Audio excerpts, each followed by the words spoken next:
Shalom à tous, que Dieu vous bénisse.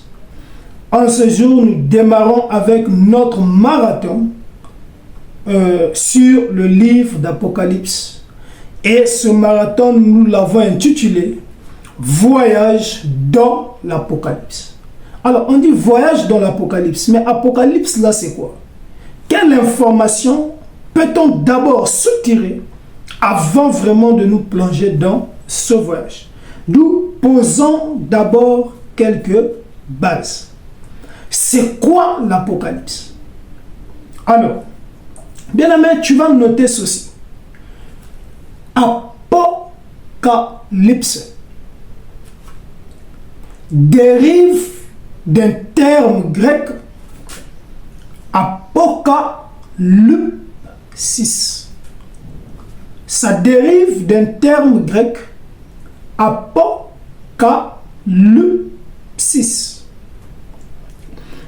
Et quand j'ai essayé un peu de voir, je me suis dit, bon, pour faciliter la compréhension des choses, alors j'ai encore poussé le pion plus loin pour voir un autre mot.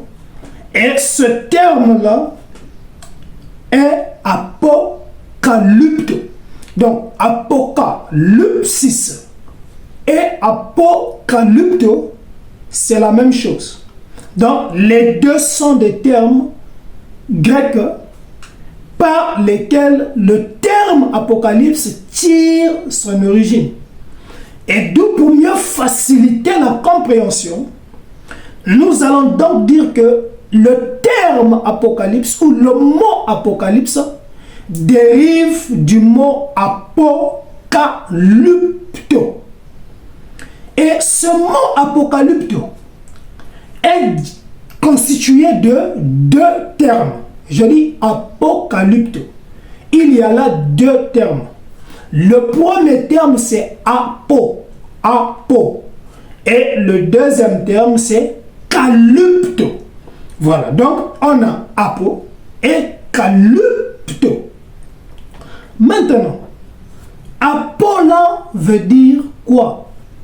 Alors, apo c'est deux, c'est-à-dire DE, préfixe.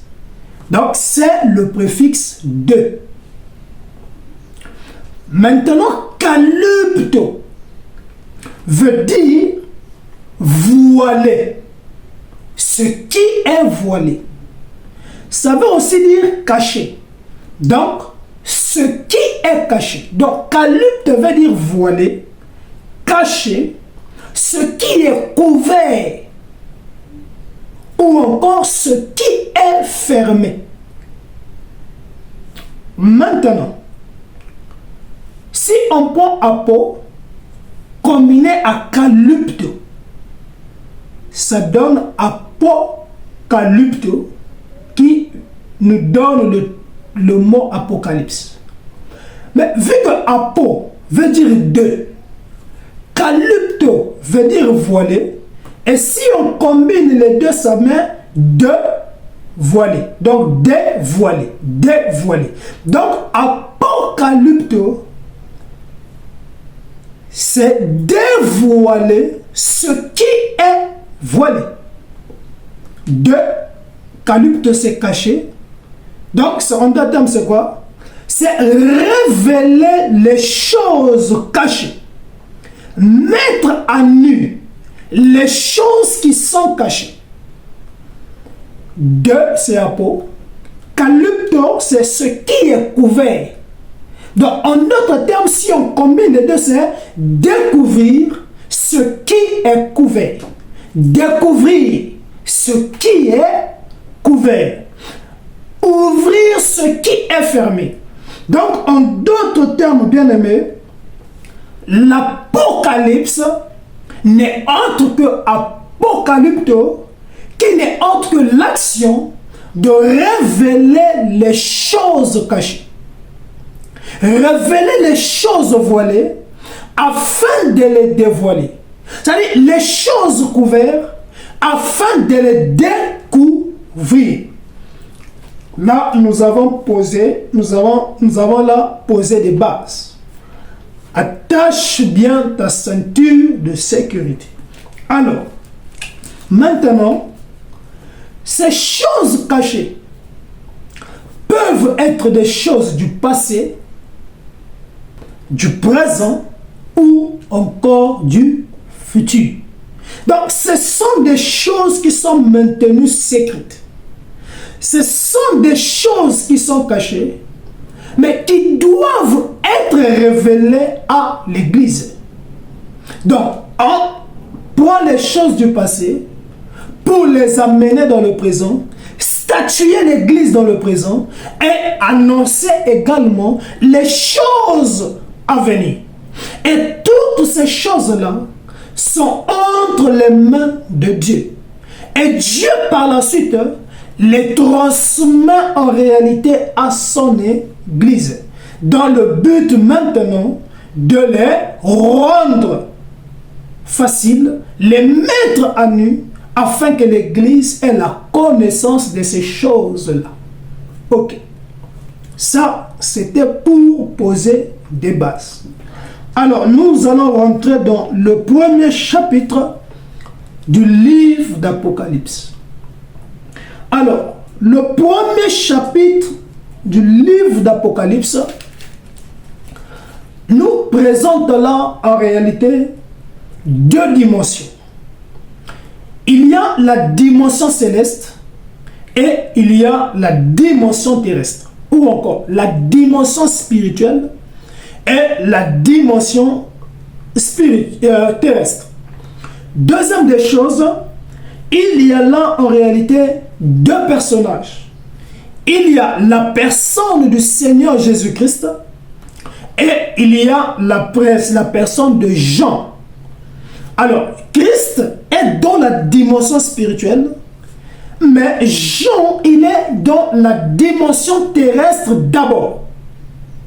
Au premier temps, il est dans une dimension terrestre, naturelle, physique. Maintenant, prenons d'abord la dimension spirituelle. Et dans cette dimension spirituelle, alors Dieu donne des révélations à Jésus. Parce que quand vous lisez le premier verset, on dit révélation de Jésus-Christ que Dieu lui a donné pour montrer à ses serviteurs les choses qui doivent arriver bientôt. Donc ça fait allusion au futur. Et qu'il a fait connaître par l'envoi de son ange à son serviteur Jean. Donc il y a là Dieu qui détient tous les secrets et par la suite il déverse là ses secrets dans Jésus. Et Jésus ayant la connaissance de toutes choses, surtout des choses à venir, alors Jésus maintenant décide de choisir un messager par lequel il va transmettre ce message. Et ce messager-là, par la suite, va prendre ce message-là et les transmettre à l'Église. Donc, voilà un peu ce phénomène. Jésus a les choses, d'accord, à venir. Il détient les vérités, les choses qui sont voilées, les choses qui sont cachées, les choses qui sont couvertes. Et il veut maintenant les mettre à nu par le canal de Jean le prophète. Et lui, par la suite, il va transmettre ces réalités-là à l'Église. Voilà un peu, bien aimé, pour ce qui est de la lumière. Donc Dieu est là, il détient la vérité de toutes choses. Et il veut transmettre cependant ces messages-là à son Église. Bien aimé, nous allons comprendre ces messages d'ici peu. Parce que nous sommes dans un voyage que nous avons intitulé « Voyage dans l'Apocalypse ». Et parmi ces choses-là, il y a la marque de la bête. Parmi toutes ces choses-là, bien aimé, il y a l'installation de l'abomination. Parmi toutes ces choses-là, bien aimé, il y a les fausses doctrines, les faux docteurs, les faux prophètes. Donc, il savait que son Église, d'accord, allait être menacée. Mais vu que lui connaît toutes choses, il n'a pas voulu les garder. Alors, il va décider de se choisir un messager par lequel il va transmettre le message à son Église. Là, nous sommes dans la dimension céleste spirituelle où Dieu est là en train de chercher avec qui il va travailler afin de transmettre un message. Bien-aimé, Dieu est esprit, donc Dieu est dans l'obligation de travailler avec un homme dans chaque âge. Et j'aimerais dire ici à quelqu'un, un âge n'est autre qu'une période. Donc à chaque dispensation, Dieu a besoin d'un homme par lequel il va travailler, par lequel il va transmettre des messages à son peuple. Et en ce temps maintenant, dans la dimension terrestre maintenant, on nous parle d'une personne au nom de Jean, le prophète. Alors, Apocalypse chapitre 1, le verset 8, le verset 9.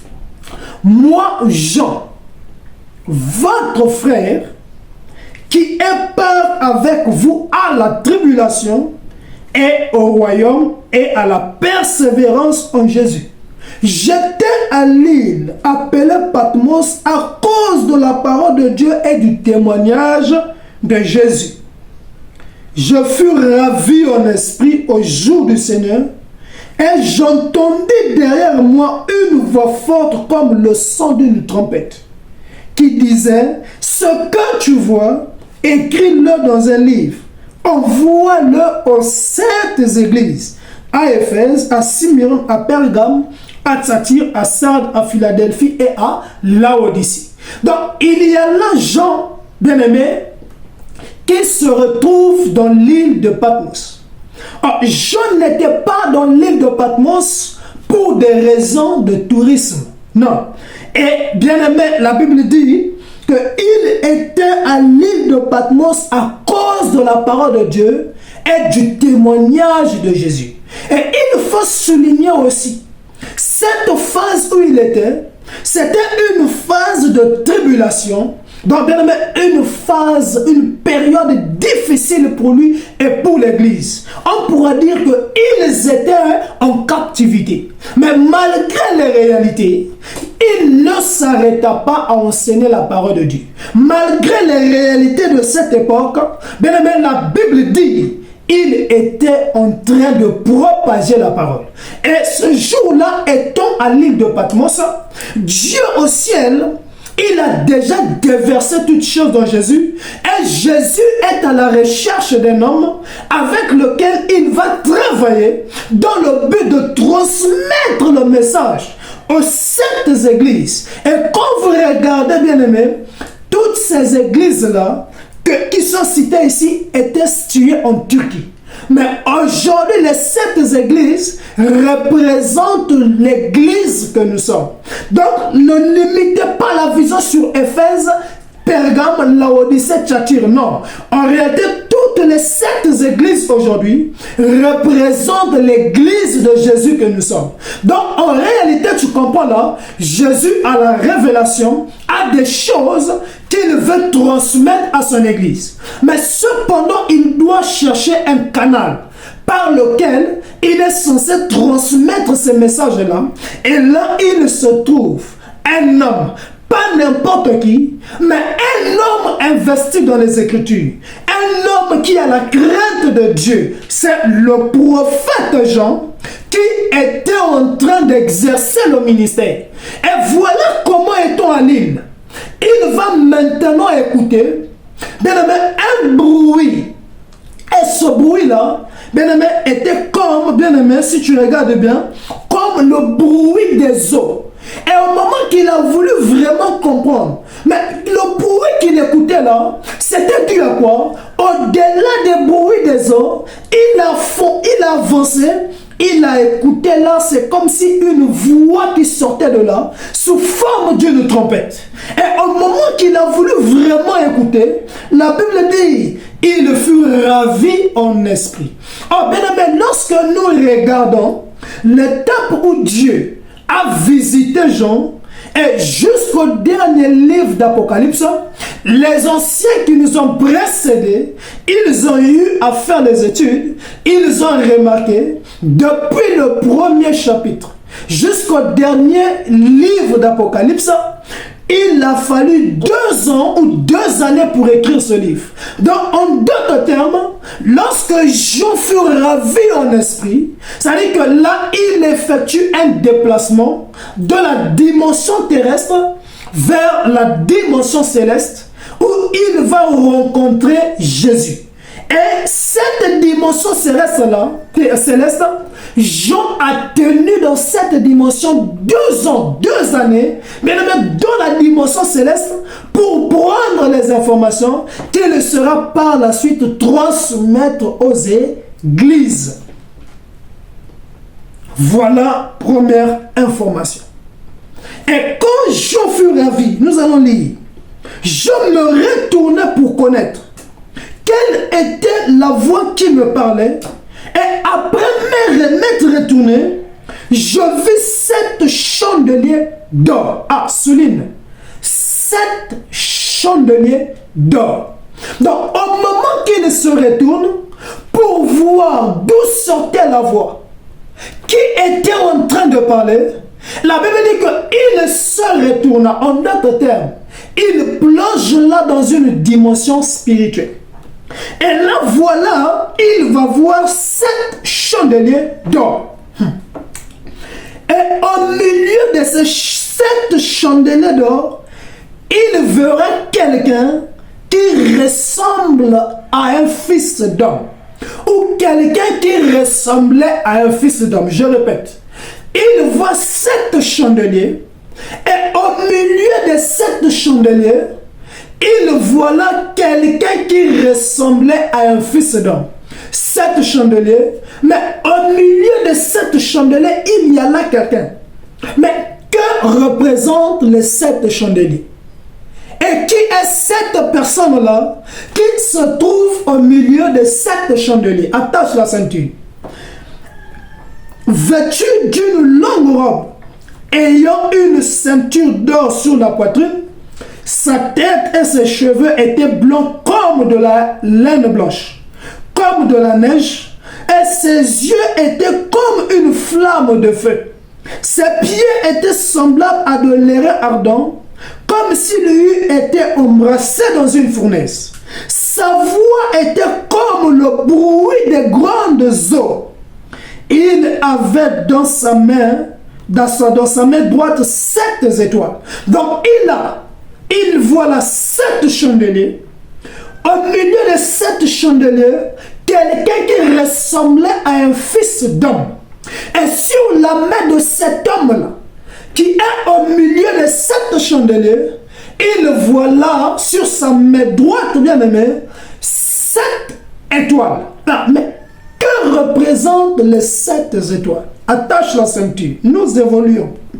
Maintenant, dans sa bouche sortait une épée aiguë. Et une épée aiguë à 2 tranchants. Et son visage était comme le soleil lorsqu'il brille dans sa force.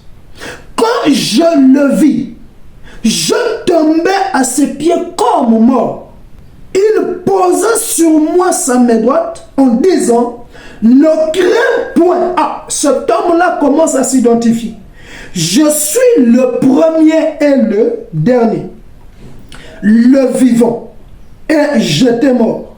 Et voici, je suis vivant au siècle des siècles. Je tiens les clés de la mort et du séjour des morts. Donc, bien aimé, tu comprends là en réalité, je rencontre Jésus dans une dimension spirituelle. Et pourquoi je dis Jésus? Parce que seul Jésus qu'on adore, ah, bien aimé, nous allons y arriver. Parce que Jésus est Dieu. Donc, c'est Dieu qu'on adore. Donc, le fait que Jean déjà, bien aimé, se prosterne devant ce Dieu. Ce Jean-là adore cette personne qu'il vient de voir. Ce Jean qui adore la personne qu'il vient de voir. Bien aimé, cela montre déjà que le prophète nous introduit dans la phase de l'adoration. Il nous montre qui adorer. On n'adore pas un prophète, mais c'est Dieu qu'on adore. Raison pour laquelle ici, Jésus n'a pas refusé l'adoration. Contrairement, bien aimé, à la fin du livre d'Apocalypse, Jean va voir un ange. Et quand il voit l'ange, il va se prosterner devant cet ange-là. Et l'ange lui dira, tarde-toi de le faire, parce que je suis ton compagnon dans le service. Donc cet ange-là refusa l'adoration, parce qu'il n'était pas digne d'être adoré. Mais celui-là qui vient à la rencontre des gens, c'est Jésus. Et la Bible dit, lui-même, il dit, je suis le premier et le dernier. Je suis le vivant, bien que j'étais mort, mais j'étais ressuscité. Et aujourd'hui, je vis. Il dit, je vis au siècle des siècles. Je détiens les clés de la mort et du séjour des morts. Bien-aimé, c'est le Seigneur Jésus-Christ. Maintenant, quel est le but pour lequel Jésus est venu à la rencontre des gens? Parce qu'il a là un message qu'il veut donner à Jean, qui par la suite Jean pourra transmettre aux 7 églises. Et je dis 7 églises représentent l'église d'aujourd'hui. Maintenant, quel est donc ce message-là?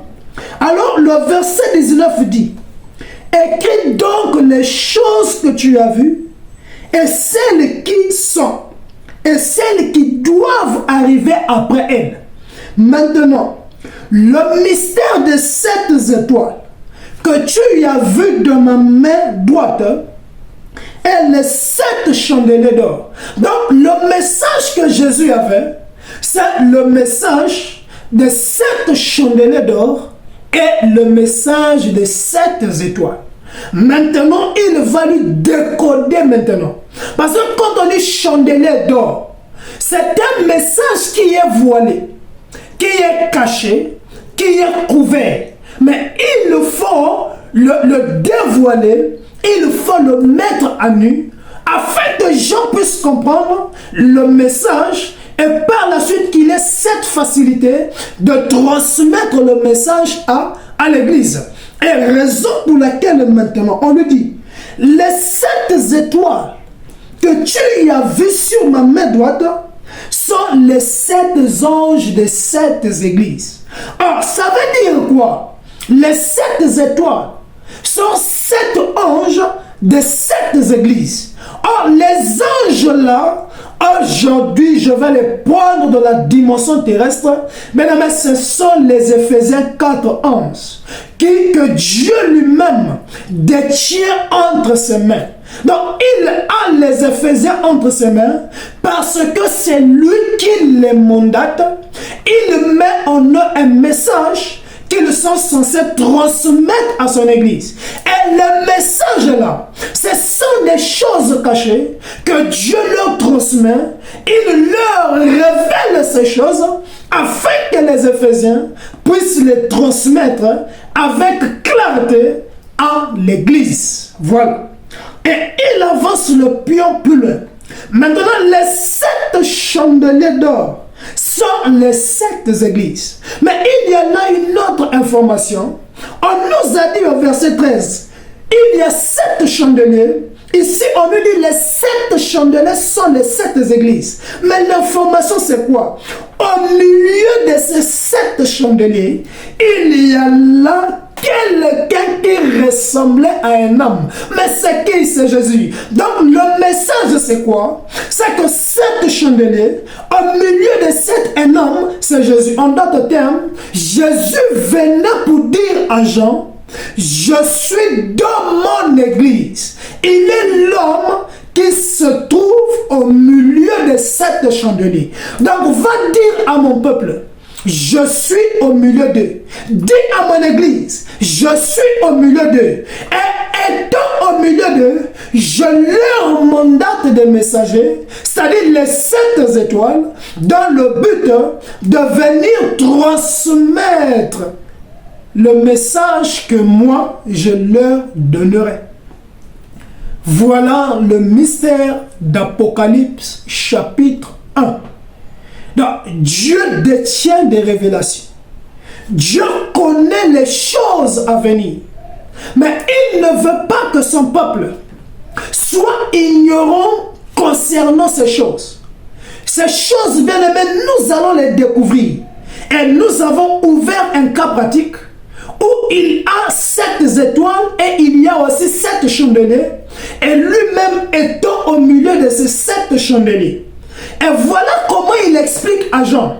Toutes ces choses que tu vois, écris-les, envoie-les maintenant aux 7 églises. Il va lui dire, les 7 chandeliers sont les 7 églises. Et on remarque lui-même, il est au milieu de son église. C'est pour dire à son peuple, je suis au milieu de vous. Malgré les hauts et les bas, moi Dieu, je suis au milieu de vous. Et les prédicateurs, les enseignants qui sont au milieu de vous, je les ai mandatés dans le but de vous transmettre le message que moi j'ai reçu de la part du Père et que je vous transmets aujourd'hui. Donc voilà un peu, bien aimé, ce que l'on pouvait dire sur ce premier livre d'Apocalypse. Voilà. Raison pour laquelle on dit que c'est la révélation de Jésus-Christ que Dieu lui a donné pour montrer à ses serviteurs les choses qui doivent arriver. Donc, il connaît les choses à venir. Mais il ne veut pas les garder pour lui-même, raison pour laquelle il doit les transmettre aux 7 églises. Mais comment les transmettre? Lui, il est esprit. Donc, il doit maintenant travailler avec un homme. Et cet homme-là, c'est Jean. Voilà, bien-aimé, pour ce qui est du message d'ouverture. Que Dieu vous bénisse richement.